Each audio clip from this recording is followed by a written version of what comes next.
You don't build a barn, dumbass! What do you think this is, 1785? Hey everybody, what is going on? It is your boy Yooper here coming at you guys with an old school commentary video.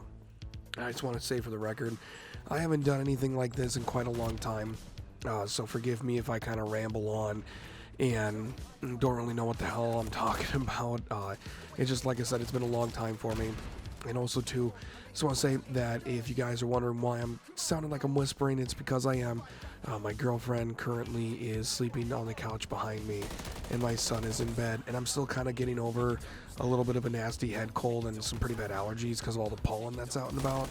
So don't mind me if I don't really sound the greatest, but you know, it happens. But yeah, I got a little bit of a story time for you guys. Also wanted to take the first part of this video to say thank you so much to everybody who is going to be tuning in and watching this video. I greatly appreciate all kind of constructive criticism in the comments down below. And obviously show your support by dropping a like on the video if you did like this kind of content. And also too, if you do have any suggestions on any games I should play. Right now I'm just kind of been mainlining the hell out of Call of Duty recently. I don't know why, but I've just been really enjoying it. Might even pick up X Defiant, I don't know yet, but if you guys do like this kind of stuff, let me know. I greatly appreciate it, and I am always for any kind of constructive criticism. But in any case, I just wanted to kind of give you guys some updates real quick before I get into story time. The biggest thing I'm going to be talking about for story time today is Job Corps experiences and stories I have from the time that I was in Job Corps, and I'll get back into that in a little bit, but I'll just give you guys some updates. So number one, I am going to be going back to being an independent contractor, aka doing my own thing when it comes to work. I'm going to be going back to doing DoorDash and selling Kirby's again, so I'm really excited about that. On my last day at AT&T for the company, the authorized retailer that I'm working for here in my hometown, is going to be June 8th. So until then, I'm not really going to be able to do a lot of streaming per se, but I am going to be able to do video content. So I'm going to try to start doing about 2 to 3 videos a week. When it comes to schedules, I've always had a really hard time with that, but trying to stick to a schedule. But moving forward, I should be able to have a lot more time on my hands once I do end up leaving AT&T, because I'm going to be doing DoorDash in the morning, and then in the afternoons I'm going to be doing Kirby's. So if I have appointments, knocking doors, if it's not too nice of a day outside, I'll just either do another round of DoorDash, or I'll just say screw it and do some streaming and whatnot. And I just wanted to say real quick too, the reason why I'm trying to do more of a diverse content creation thing is just mainly due to the fact that my coworker, he has a good buddy, his name's Big E is what he goes by on social media. He's a part of Soar Gaming as a content creator for them, but pretty much has his own brand. But in any case, he makes a lot of videos for like tips and tricks for various like how to be a small content creator, how to become a big content creator in that regard, or like how to become a full-time content creator. And he just put out a video that's like 17 minutes long on his Twitter the other day that really has a lot of good tips and tricks, and I kind of took it to heart. So I wanted to start actually taking content creation more seriously, and so I ended up borrowing a copy of Adobe Premiere Pro from my boy Dynamical, so shout out him. And he's also going to be hooking me up with some Photoshop as well that he's been using. So I'm going to start taking my thumbnails more seriously, my content more seriously, and I'm just really looking forward to diversifying my portfolio, I guess you could say, when it comes to the content creation world. So hope you guys are along for the ride, for the journey that I'm going to be taking in terms of content creation, but hopefully we can get her done. But in any case, we're going to get into story time. Like I said, I really appreciate anybody who did come on by. And sit back, relax, have some wine, have some Mountain Dew, have whatever you want to have, because it's going to be one hell of a story. So basically, for context and a little bit, and to preface everything, or preface everything, whatever. I'm trying to sound fancy, don't mind me. Basically, Job Corps is a program put out by the Department of Labor in the United States. So basically, it's a program for people from the ages of 16 to 24, or 23, one of the two. I think it's 23. basically troubled youths, troubled teens, homeless, low income, whatever the case may be. It's designed to help people who basically give them a future when they didn't really have one, I guess you could say, or like they were building on not getting there. At least that's what it traditionally is.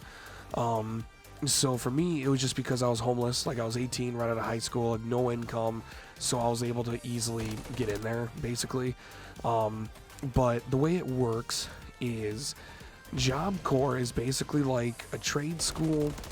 It's like a university trade school prison vibe, because when you go there, your first 30 days you're stuck there. You can't leave center. After your 30 days, you can leave only on weekends if you get a weekend pass, and it has to be approved by the administrator. And so, like, in a way, you're kind of stuck on center 24/7, unless you take like a trip through the rec center, because sometimes they'll go to like Rhinelander, Wisconsin, for like a movie or something like that, or Walmart, whatever the case may be. But you have to sign up for everything, and so it's like a prison in that sense. You have center issued clothing. You can bring your own clothes, but during regular, like, quote unquote work or school hours, you had to wear center specific clothing. So it was kind of a little bit weird, to be honest. But it's like also a trade school and university, because you can get your GED or diploma if you went in there without having one. If you needed a driver's license, they had a driving school, and then they had a bunch of different trades that you could participate in. So I did office administration. But in any case, this was the Blackwell Job Corps facility in Leona, Wisconsin. And, you know, I was there from October of 2015 to about May of 2016. So I was there for about 8 months. And let me tell you, man, that was honestly the most interesting part of my life. And, you know, it helped me understand culture and different opinions and narratives and thought processes on life. Just because growing up in Upper Michigan, I've never really had a different kind of culture.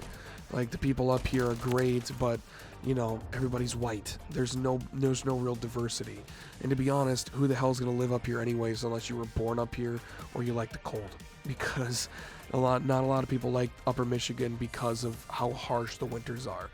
But the trade-off is that the landscape is absolutely breathtaking. I mean, you know, there's a reason why Upper Michigan is considered one of the heavily touristed areas of the Midwest. I mean, it's a beautiful location and really great, honest to God, like God-fearing people. But in any case, I'm kind of getting a little bit just sidetracked. But in Job Corps, you know, you had basically you had room leaders, and then you had up to 4 people per room, like 5 people, 1 room leader for like regular people, whatever. And I was in D4 because there's 3 dormitories. There's D3 and D4 and then D5. D5 is for people that were either for boys, like men that were going to be leaving the program soon. They get to go there, and then all the women on center were on the other side of D5. And then you had D3, which was for new quote-unquote inputs, so people that were new to the program. And D4 was all boys as well, same as D3. But the more people, you know, like, that's where the majority of the time you stayed on center was D4, and it was known as the jungle. But that's a whole other story for another day. This story takes place in D4. I was there for about a couple of months, and one of the people in my room had a serious porn addiction. He had a PS4, and as an external hard drive, he had a 1 terabyte external hard drive, right? No, it was like 500 gigabytes to 1 terabyte. I think it was 500 gigabytes, but in any case, that entire effing thing was full of porn. Like, so much porn. Feeling like Ted, you know, when he confronts his buddy about all the porn on his computer. That's how bad it is, right? And this guy in particular, he had a bad, he was, I guess chronic masturbator, I guess, lack for a better word. But he always did it when people weren't around, right? He was respectful about it, which obviously you gotta appreciate. But it was funnier than hell because one day I walk in to, like, we're going to bed, and I was a room leader at this point. This was in my room, right? Like my little room. And room leaders were allowed to stay up until like 10:30. So I go and walk in at 10:30, and he's angled, like his back is towards the door. And I'm like, oh, okay, whatever, you know, sleeping weird, I guess. But then I look over his shoulder, and on his phone, and I shit you not, there is a busty Pikachu just getting absolutely railed. And I'm like, whoa, what is going on? This is weird. And so I tap him on the shoulder, and I'll never forget this. He looks me dead in the eyes, because I'm like, yo, I'm not gonna say his name. I was like, yo, dude, what are you doing? Looks at me dead in the eye, doesn't even stop, just keeps going. Looks at me dead in the eye and says, I'm jerking it to Pikachu. And I'm like, oh, okay, all right, you do you, boo. And I just went back to bed. I just went to bed. I was like, you know what? I can't fight that. You do you, and we're just gonna pretend I never saw that. So that's just a quick little, you know, story for you guys. I have plenty other stories that are gonna be coming down the pipeline, but that's all the time I got for today. But like I said before, everybody, I really appreciate your time. Thank you for tuning into the video, and if you guys want to see any specific games you want me to play, or anything you guys want me to talk about, feel free to leave it down in the comments below. But that is going to do it for me, everybody. And as always, stay frosty, my friends. Have a nice day, everybody. Peace.